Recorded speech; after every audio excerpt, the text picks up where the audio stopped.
계시록 15장 5절에서 8절까지입니다.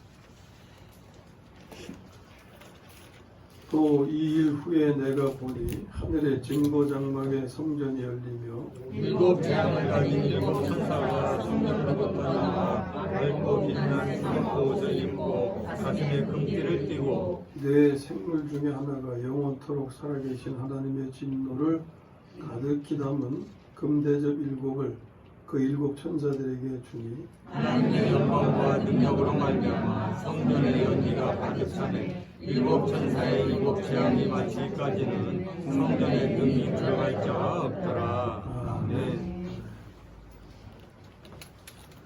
이 시간에는 심판은 건축을 위한 것이다, 이런 제목으로 말씀 나눕니다. 요한계시록을 두 단어로 표현한다면 심판과 건축입니다. 심판이라고 하는 것은 부정적인 것을 쓸어버리는 것이고, 건축은 긍정적인 것을 세우는 거예요. 그러면 부정적인 것은 어떤 것이고 긍정적인 것은 어떤 것인지 이런 것들 좀 알아야 되겠죠. 그 부정적인 것에 속한 것은 옛사람에 속한 겁니다. 옛사람. 그리고 긍정적인 것은 그 반대가 되는 새사람에 속한 거예요. 또 부정적인 것은 사탄, 그리고 사탄으로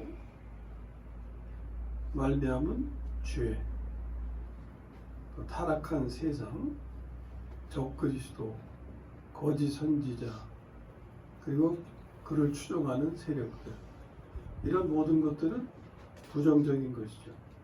반면에 긍정적인 것은 하나님, 하나님의 생명, 그리고 그 생명으로 나타나는 의의 삶, 또 그리스도의 몸, 새 예루살렘, 이런 것들은 긍정적인 내용들입니다. 또 사탄의 나라는 부정적인 거죠. 사탄의 나라가 있어요, 없어요? 있어요. 마태복음에서 예수님이 사탄의 나라에 대해서 말씀하죠.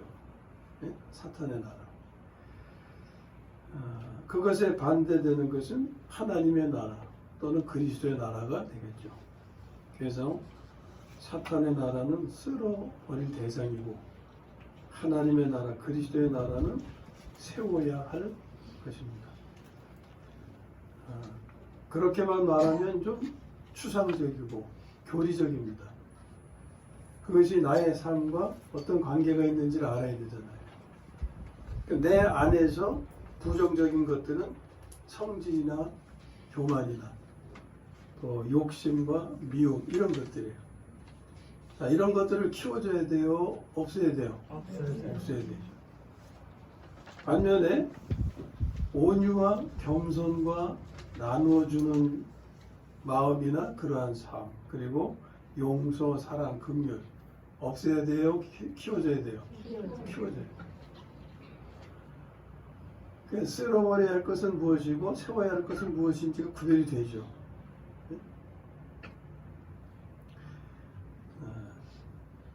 이런 것에 관해서 최종적으로 말씀하고 있는 게 계시록의 내용인 거예요.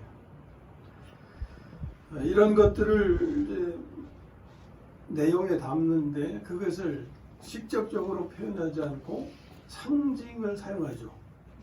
상징. 계시록은 상징으로 가득해요. 그 상징이 의미하는 게 뭔지를 우리는 알아가야 되는 겁니다. 그럼 크게 두 가지로 상징합니다. 크게 두 가지로. 자, 계시록을 압축하면 두 단어로 표현할 수 있다는 게 뭐라 그랬어요? 앞에서 심판과 건축이에요. 그럼 심판을 상징하는 어떤 상징성이 있어요. 그리고 건축에 대한 상징도 있는 거예요. 그러면 심판을 상징하는 것은 뭐냐면 무지개를 주는 보좌인 겁니다.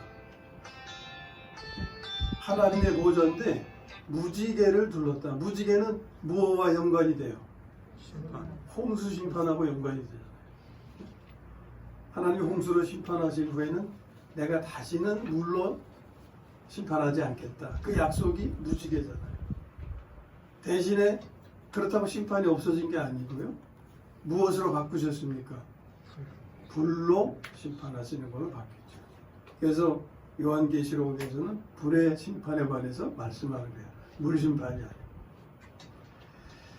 자, 이렇게 심판에 대한 상징적인 표현으로 무지개를 두른 보좌를 말씀합니다. 그게 계시록 4장 3절인데 주보 뒤에 성경 구절은 이렇게 기록해 드렸으니까 제가 말씀할 때 같이 보시면 돼요.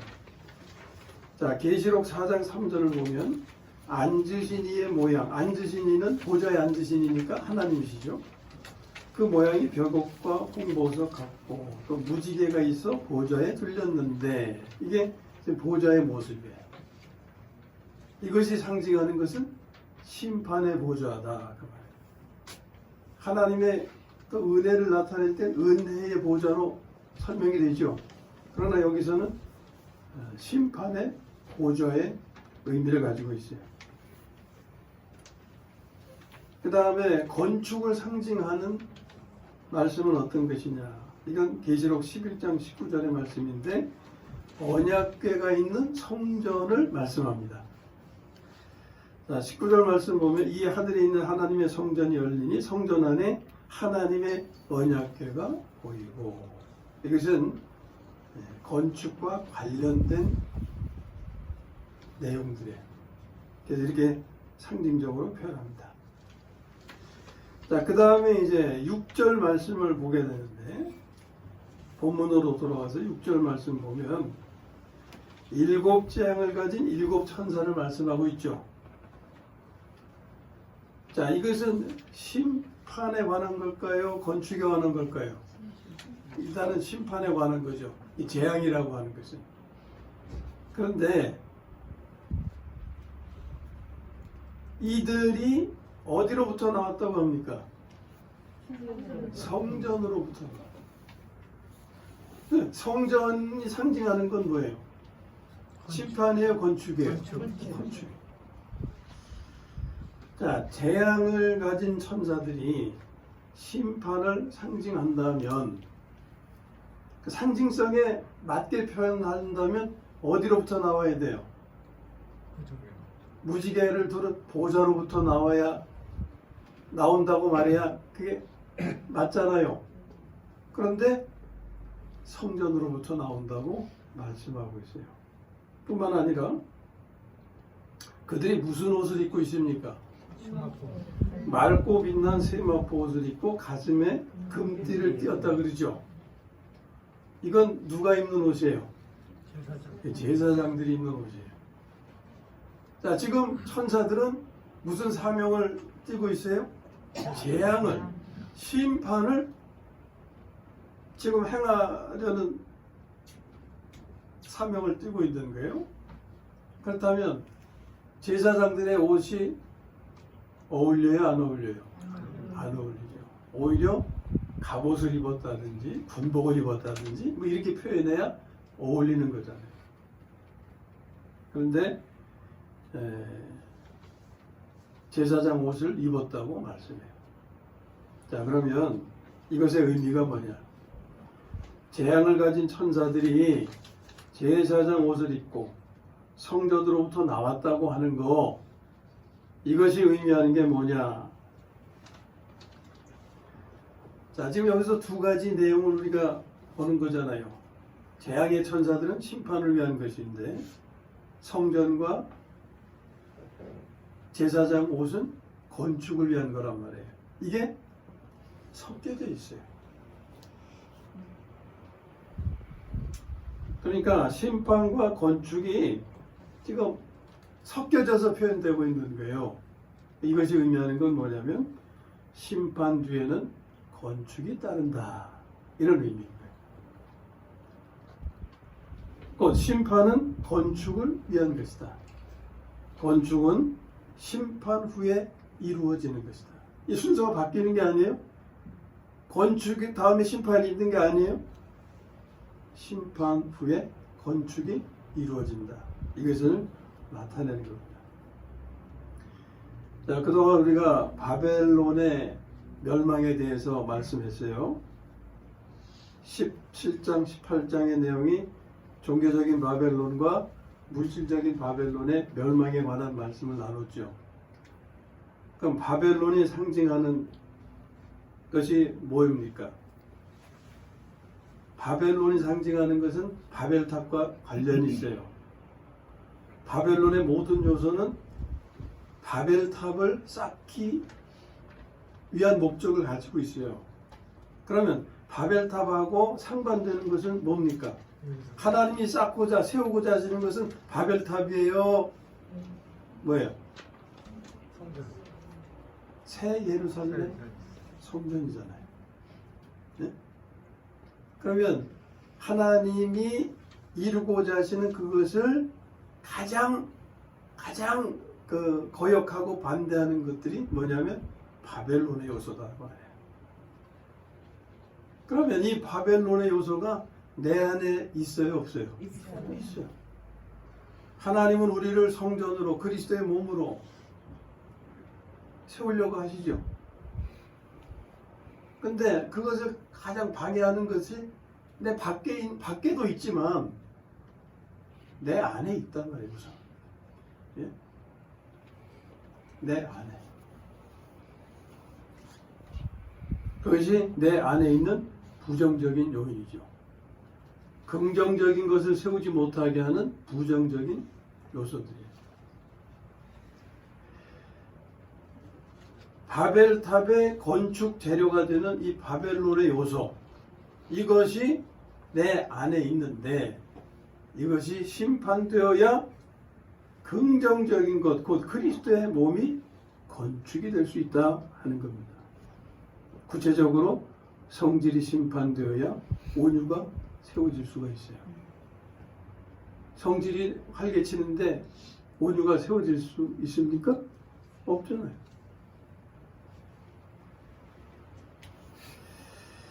그 다음에 이제 8절을 보면요.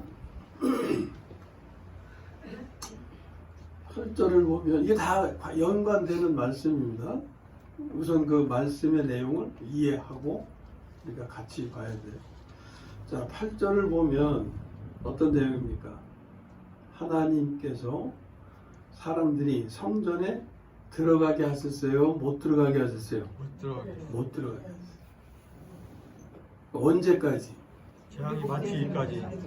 7 천사의 7 재앙이 마치기까지라고 말씀하죠. 그럼 7 천사의 7 재앙이 의미하는 게 뭐라고 그랬어요? 하나님의 심판. 하나님의 심판이 마치기까지는 성전에 들어갈 수가 없는 거예요. 이것이 의미하는 게 뭐냐? 자, 이제 사람들이 성전에 들어가지 못한 것은 무엇 때문이었습니까? 연기 때문이었잖아요. 연기가 쭉 해가지고서 못 들어갔어요. 근데 이것은 누구로 인한 것이에요? 하나님의 영광과 능력으로 말미암은 것이라고 하죠. 그러니까 하나님의 영광과 능력이 사람들로 하여금 성전에 들어가지 못하게 했다. 왜? 이유가 뭐냐? 이걸 아는 게 이제 중요한 거예요. 자, 여기서 이제 사람들에게 있어서 성전의 기능이 뭐냐? 이걸 알아야 되겠죠. 예? 성전의 기능이 뭐냐? 결론적으로 말씀드리면 성전은 만민이 기도하는 집이라고 있죠. 마태복음 21장 13절을 한번 같이 읽어보세요. 주보에 있으니까. 마태복음 21장 13절 시작. 그들에게 이르시되 기독된 바 내 집은 말을 지도하며 너희는 가운데서 올라가는도다. 아멘.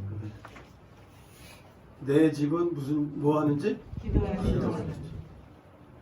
물론 성전은 제사를 드리는 곳이기도 했죠. 그러나 여기서는 제사가 아니라 기도의 문제예요. 왜냐하면 이것은 땅에서의 일이 아니고 하늘에서의 일이기 때문에 거기에 관련된 말씀을 봅니다. 계시록 8장 3절에서 5절까지. 자, 3절은 여자분들, 4절은 남자분들, 5절은 다 같이 이렇게 시작. 또 여자는 천사가 와서 제단 곁에 서서 금향을 가지고 많은 향을 받았으니 이는 모든 성도들의 기도하여 저자가 금제단에 드리고자 합니다. 향연이 성도의 기도와 함께 천사의 손으로부터 하나님 앞으로 올라가는지라. 천사가 향연을 가지고 제단에 불을 담아다가 쏟네. 아멘. 자, 이게 성전에서의 일입니다. 그런데 금향로를 가지고 많은 향을 받았으니 이는 모든 성도의 기도와 합하여 보좌 앞 금제단에 드리고자 합니다. 지금 뭐와 연관이 돼 있어요? 기도와. 네? 기도와. 근데 이 기도는 누구의 기도예요? 4장 보면 성도의 기도죠. 성도의 기도가 하나님께 상달되게 하기 위해서 도움이 필요합니다. 그 도움이 향이에요, 향. 그래서 향연, 그래지 향연. 향의 연기입니다. 이게 성도의 기도와 합해질 때 하나님께 올려지는 거거든요. 이 향이 바로 그리스도의 기도인 거예요. 그리스도. 네? 그래서 금향로를 가지고 많은 향을 받았으니 이는 모든 성도의 기도와 합하여 그랬죠. 우리의 기도만이 올려지는 게 아니에요. 그리스도의 기도와 합하여서 우리를 위해 기도하시는 그 그리스도의 기도와 합하여져서 우리의 기도가 상달되는 거예요.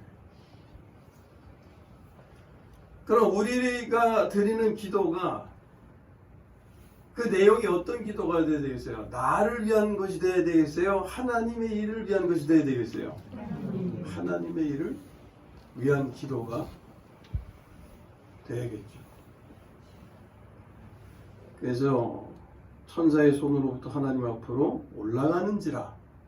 그리고 5절 말씀에 보면은 땅에 쏟음에 하늘에서 땅으로. 그러니까 이게 어디에서 이루어지는 일? 하늘에서. 그러니까 여기서의 문제는 성전이 제사의 기능을 말하는 게 아니고 기도의 기능임을 지금 말씀하고 있는 거예요. 그래서 본문에서 지금 성전에 들어가지 못하게 하나님이 들어가지 못하게 하신다고 하는 그것은 뭘 못하게 하는 것이 되는 거예요? 기도를 드리지 못하게 하시는 것이 된다 그 말이에요. 좀 아이러니하죠. 우리가 기도 드리기를 하나님이 바라실 텐데 왜 기도를 드리는 것을 못하게 막으실까?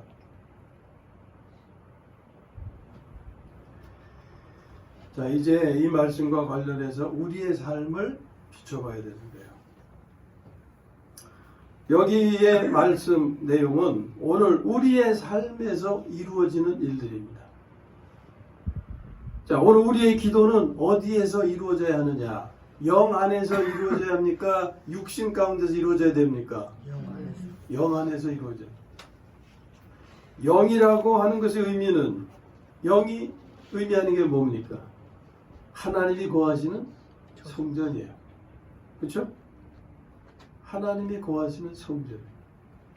우리의 소생한 영, 죽었던 영이 소생했잖아요.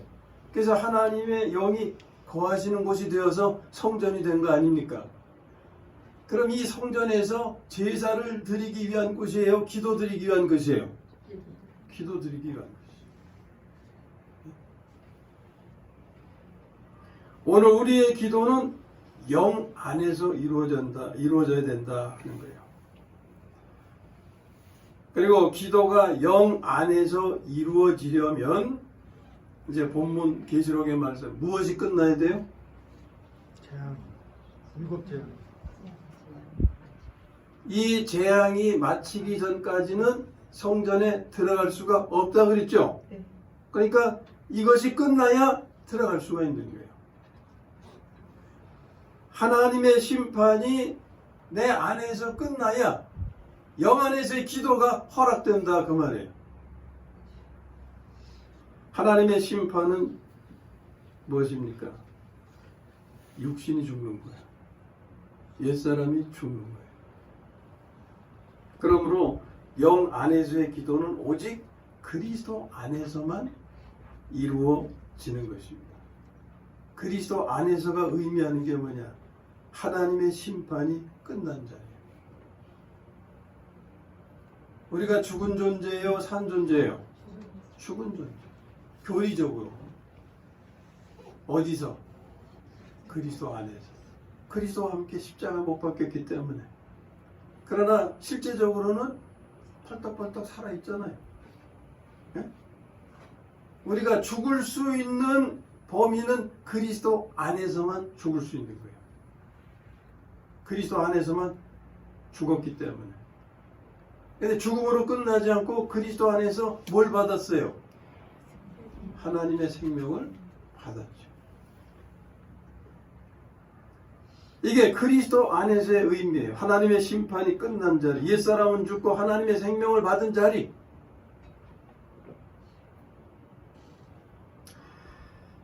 자, 실제적으로 우리의 삶에서, 생활에서는 육신이 살아서 팔딱팔딱 아주 힘있게 활동합니다.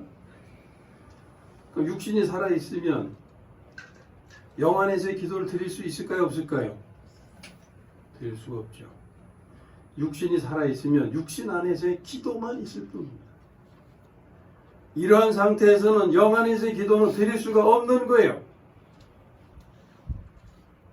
기도는 내가 마음만 먹으면 드릴 수 있는 겁니까? 그렇게 생각하시죠? 기도? 내가 마음만 먹으면 드릴 수 있는 거지. 기도는 우리 마음대로 드릴 수 있는 게 아닙니다. 오직 성령의 도우심으로 이루어질 수 있는 거예요. 그게 주보의 말씀을 보세요. 로마서 8장 26절 27절에 있습니다. 26절은 남자분, 27절은 여자분. 크게 시작. 이와 같이 성령도 우리의 연약함을 도우시나니 우리는 마땅히 기도할 바를 알지 못하나 오직 성령이 말할 수 없는 탄식으로 우리를 위하여 친히 간구하시느니라. 마음을 살피시는 이가 성령의 생각을 하시느니 이는 성령이 하나님의 뜻대로 성도를 위하여 간구하십니다. 아멘. 아멘. 이 말씀에 동의하십니까? 안 하십니까? 동의합니다. 그러면 우리 마음대로 기도를 드릴 수 있어요? 없어요? 없어요. 성령의 도우심이 없이는 우리가 기도를 드릴 수 있죠. 안 믿는 사람도 아이고 하나님, 이것도 기도해요. 그렇죠? 하나님을 찾는 거. 아이고 하나님, 나 좀 살려주세요. 안 믿는 사람도 그런 기도는 드릴 수 있어요. 믿는 사람들은 그런 기도 말할 것도 없고. 여기서 성령이 도우시는 기도는 나의 일을 위한 거예요? 하나님의 일을 위한 거예요? 하나님의 일을 위한.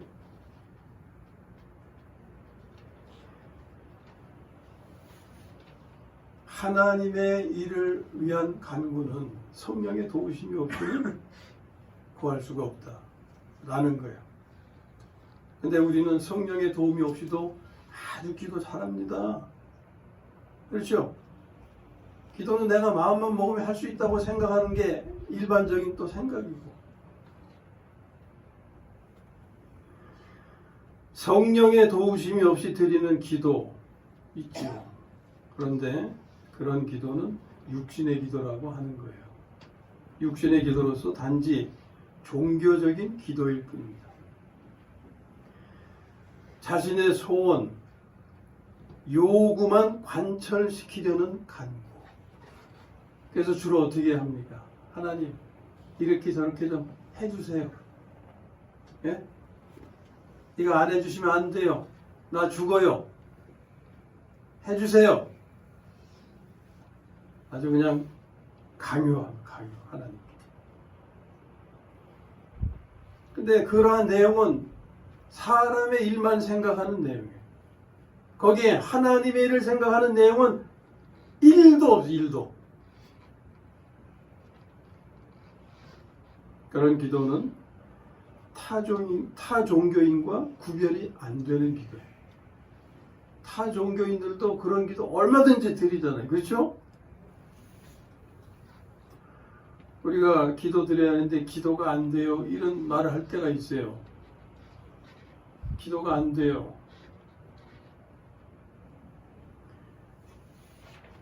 그것은 바로 이런 상태에 있을 때 나오는 말입니다. 영 안에서의 기도는 다르죠. 그것은 오직 하나님의 소원, 하나님의 뜻, 하나님의 요구를 관철시키려는 간구예요. 나를 돌아보지 않고 대표적인 모델이 예수님이잖아요. 예? 십자가의 길을 가실 때 할 수만 있으면 이 잔을 내게서 거두어 주시기를 간구했지만, 그러나 마지막 결론은 뭐였어요? 제 뜻대로 마시고 아버지의 뜻대로 하시옵소서. 자기 생각을 아버지의 뜻에 굴복시키려고 하는 그게 영 안에서의 기도입니다. 그러니까 나의 일을 세우려고 하는 게 아니라 하나님의 일을 세우려고 하는 거예요. 이런 기도가 바로 건축을 위한 기도예요. 예?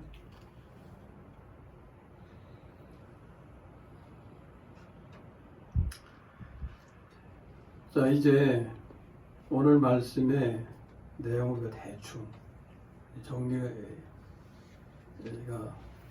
된 듯 합니다. 잘 이해하셨으리라고 생각합니다. 근데 결론이 뭐냐? 계시록에 나타난 하나님의 계획과 목적을 우리가 여기 분명히 볼 수 있어요. 예? 뭡니까? 심판과 건축이라고 그랬죠. 심판은 부정적인 것은 쓸어버리시고 긍정적인 것을 세우시려고 하는 거예요. 하나님은 이것을 거두신 적이 없고 포기하신 적이 없어요. 내가 받아들이든 거절하든 거역하든 불순종하든 계속 나에게서 그것을 이루시려고 하나님 끊임없이 씨름하시는 거예요. 내가 거절하고 거역하고 되돌아가고 하면 길이 늦어질 뿐이고 힘들 뿐입니다. 왜 그런 비유 있죠. 누가 염소를 샀어요. 근데 이놈의 염소는 순종적이에요, 거역적이에요? 거역적. 그래서 안 따라오려고 앞발로 막 뻗팅기잖아요. 그러면 그래 안 따라오려면 말아라 그러고 버리고 갑니까? 얼마 주고 산 건데. 염소가 싸요, 비싸요? 비싸요. 그럼 어떻게 데려가요? 말 안 들으면 그냥 끄잡아 당겨서 데려가든지 매를 하든지. 그럼 누가 힘들어요? 그냥 걸어가면 편안히 갈 텐데 내 맞아야 움직이고 목을 끌어 잡아당기면 지 목이 아프죠. 우리가 그렇다고. 하나님은 우리를 얼마 주고 사셨어요? 얼마 주고 사셨어요? 그리스도 값을 주고 사셨다. 그리스도 값을. 그러니까 우리를 쉽게 버리시겠어요? 절대 안 버리십니다. 절대 안 버리세요. 그렇기 때문에 뻗팅기면 나만 손해일 뿐이에요. 나만 손해. 그러니까 이거 하나님의 말씀을 이해할 수 있도록 이렇게 비유를 들어서 설명을 해드렸더니 어떤 분은 그런 건 깨닫지 못하고 아유 우리 목사님은 비싼 염소만 드신대. 그건 말씀을 제대로 이해한 거예요? 못한 거예요? 못한 거예요. 못한 거예요.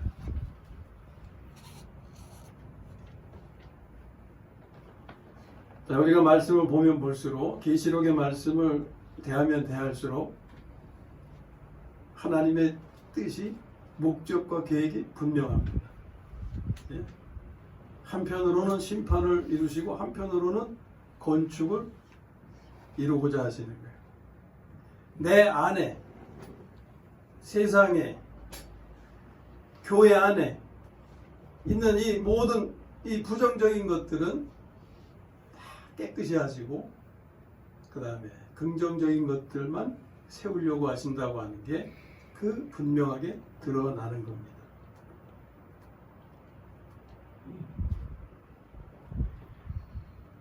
내 안에 있는 모든 것, 내 안에 있는 부정적인 모든 것, 이것은 어디로부터 온 겁니까? 하나님이 주신 거예요? 사탄으로부터 온 거죠. 성질과 교만과 욕심과 이런 것들. 이런 것들은 옛 생명에서 나오는 모든 것이죠. 쓸어버리신다고 합니다. 반면에 하나님께로부터 온 것, 새 생명, 하나님의 생명에서 나오는 모든 것, 이것만 세우려고 하시는 거예요. 하나님이 우리에게 주신 것이 없다면 세우실 것이 없어요. 그러나 주셨잖아요. 하나님의 생명만이 아니라 하나님의 모든 것을 우리에게 주셨다고 그랬잖아요. 로마서 8장에서 뭐라고 그랬어요? 아들을 아끼지 아니하신 분이 무엇인들 아끼시겠느냐. 그 하나님이 주신 것들이 우리의 삶을 통해서 세워지기를 원하시고 그 최종적인 목표, 최종적인 것이 바로 새 예루살렘 성, 하나님이 거하고자 하시는, 하나님의 처소로 삼고자 하시는 새 예루살렘 성으로 우리가 세워지기를 원하신다 그 말이에요.